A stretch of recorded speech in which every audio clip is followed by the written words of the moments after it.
apabila sumpah saya ini bohong, saya dan seluruh keluarga saya siap diazab dan dilaknat oleh Allah Subhanahu wa Ta'ala dalam waktu yang secepat-cepatnya. Kalau Yusuf Mansur berani bersumpah bahwa dalilnya dan kemudian apa yang diucapkan itu benar, kemudian berani bersumpah, ya sudah, saya terima kekalahan. Berarti perkara ini selesai? Perkara ini selesai. Kalau mereka tidak menerima? Kalau mereka tidak menerima sesuai dengan ketentuan ini, saya yang menang.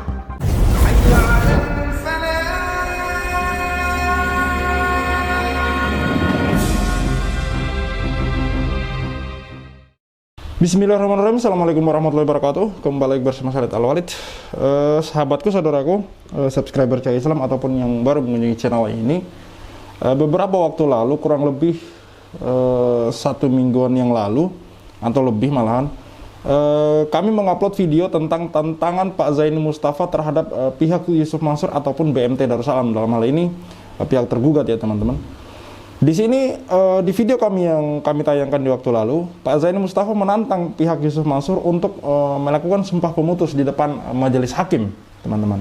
Dan di situ Pak Zaini Mustafa mengatakan kepada Pak Darsus yang wawancara di waktu itu ya, Pak Zaini Mustafa mengatakan bahwa jika pihak Yusuf Mansur ataupun BMT Darussalam berani bersumpah di depan majelis hakim bahwa mereka tidak terkait atau tidak seperti yang dituduhkan selama ini mengenai kasus investasi batubara ini, teman-teman, maka Pak Zaini Mustafa bersedia untuk kemudian mengaku kalah, angkat tangan. Bahkan di sini Pak Zaini Mustafa mengatakan akan mencium kaki dari pihak Yusuf Mansur dan pihak BMT jika berani melakukan sumpah pemutus di depan majelis hakim. Yang saya garis bawah di sini adalah jika Yusuf Mansur dalam hal ini berani melakukan sumpah pemutus di depan majelis hakim, maka Pak Zaini Mustafa akan kemudian mengatakan kasus ini selesai gitu, dimenangkan oleh Yusuf Mansur. Apakah ini bukan hal yang bagus, yang positif bagi pihak Yusuf Mansur jika selama ini berkoar-koar mereka benar, mereka tidak tersangkut, mereka ini itu dan itulah intinya di sini Yusuf Mansur kan di sini tidak ada pihak yang merasa salah ya. Namun ketika ditentang seperti itu, anehnya mereka tidak berani. Ini video yang saya akan tampilkan bahwa keluar pernyataan atau keluar sikap dari pihak Yusuf Mansur maupun BMT ini yang disampaikan oleh Pak Zaini Mustafa bahwa mereka tidak bersedia untuk bersumpah. Tidak bersedia melakukan apa yang ditantang oleh Pak Zaini Mustafa, teman-teman. Padahal di sini Pak Zaini Mustafa dengan lantang mengatakan jika saya disuruh bersumpah mengenai kasus investasi batubara ini, dengan lantang saya akan bersumpah. Dari sini saja saya bisa menilai, melihat siapa yang benar dan siapa yang salah, teman-teman. Tidak perlu lagi kita berkuar-kuar, tetap bengek, berplaying victim, berkana ninu. Jika syarat yang disampaikan oleh Pak Zaini Mustafa menurut saya sangat mudah dan sangat solutif. Jika berani melakukan sumpah pemutus di depan majelis hakim, maka Pak Zaini Mustafa dengan legowo akan mengaku kalah gitu.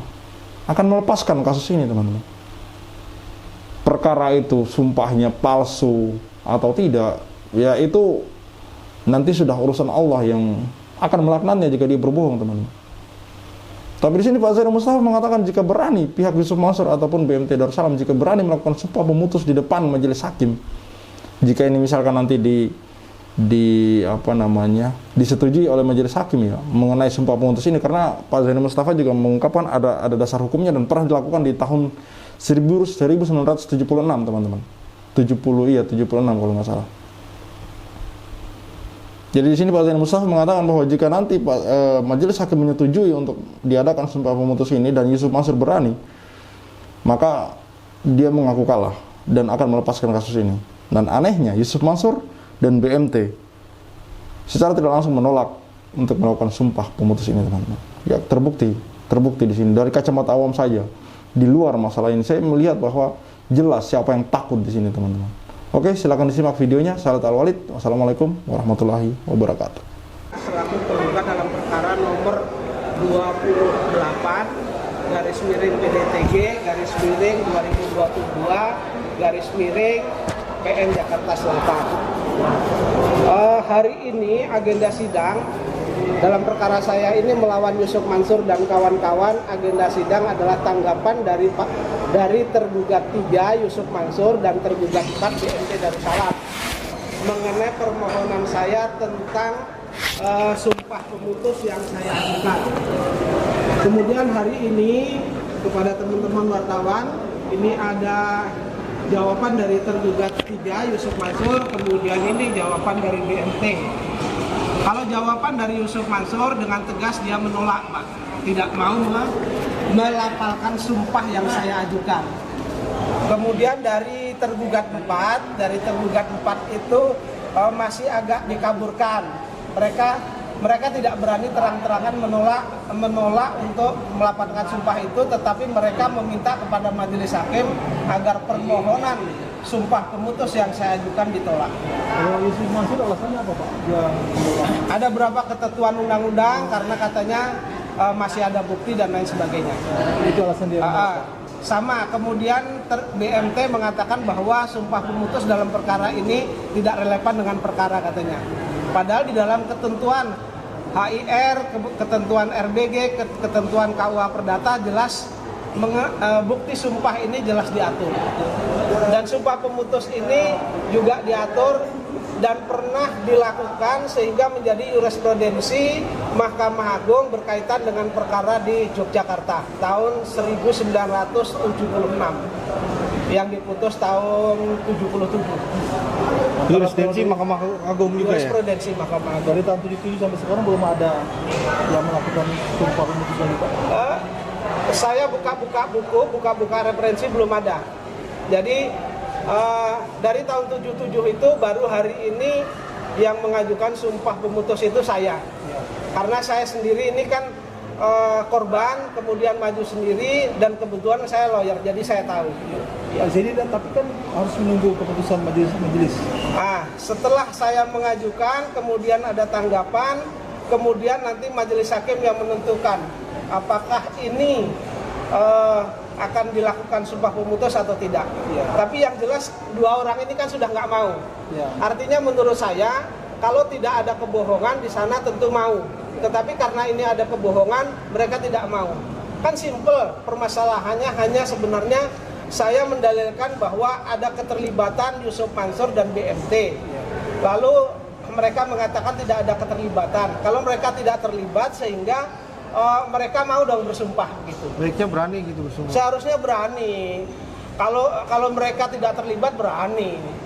Kalau saya yang diminta misalnya dibalikkan kepada saya berkaitan dengan permasalahan ini, saya dengan lantang akan bacakan di depan majelis hakim. Pak Zaini, kalau majelis nanti memutuskan boleh melakukan sumpah pemutus dan mereka nggak mau, gimana tuh, Pak?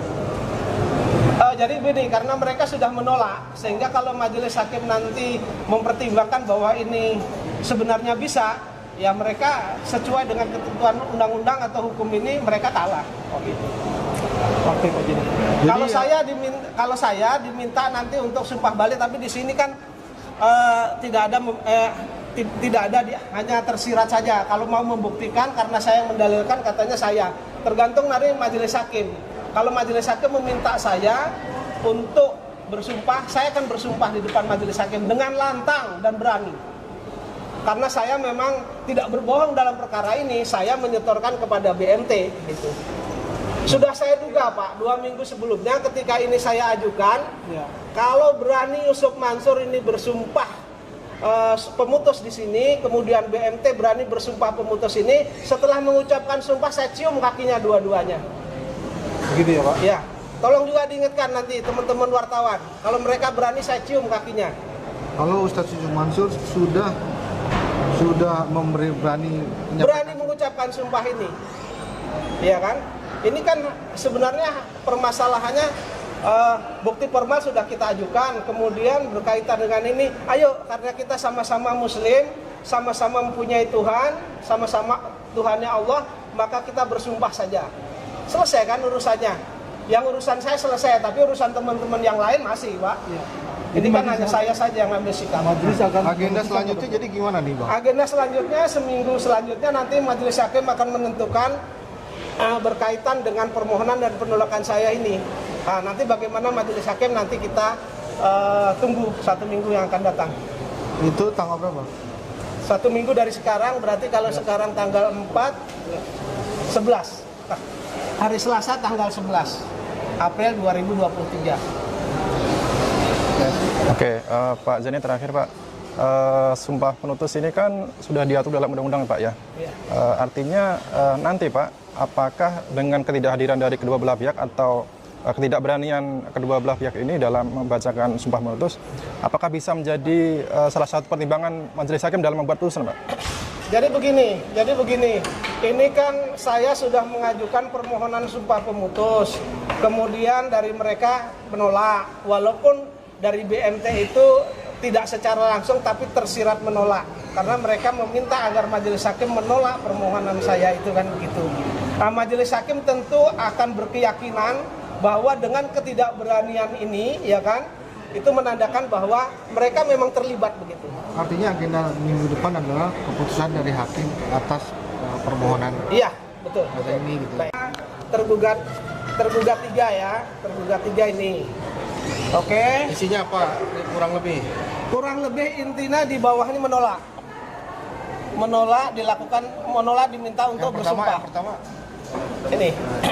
Tahan. Iya.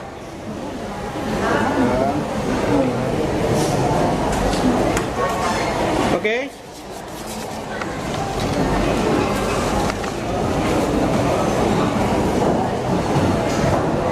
Pihak UIM menolak ya. Menolak, iya. Pihak yang Iya. satu lagi. Dari itu kami menolak dengan tegas permohonan penggugat untuk melakukan sumpah pemutus. Kemudian, nah ini yang dari tergugat 4. Ya, udah, oke. Lembar pertama, lembar kedua, oke. Lembar ketiga. Demikian surat tanggapan atas permohonan penggugat tentang sumpah pemutus. Desesoir N. Ini kami sampaikan atas perhatian dan perkenannya kami muliakan majelis hakim pemeriksa perkara ini. Kami ucapkan terima kasih. Tapi di sini dia mengatakan tidak ada relevansi mengatakan dalam persidangan. Oh, jadi Iya. artinya menolak tapi bilangnya Alasannya ya. Tidak secara langsung berani mengatakan menolak, tetapi ini tidak relevan begitu. Ya. Oke. Siap.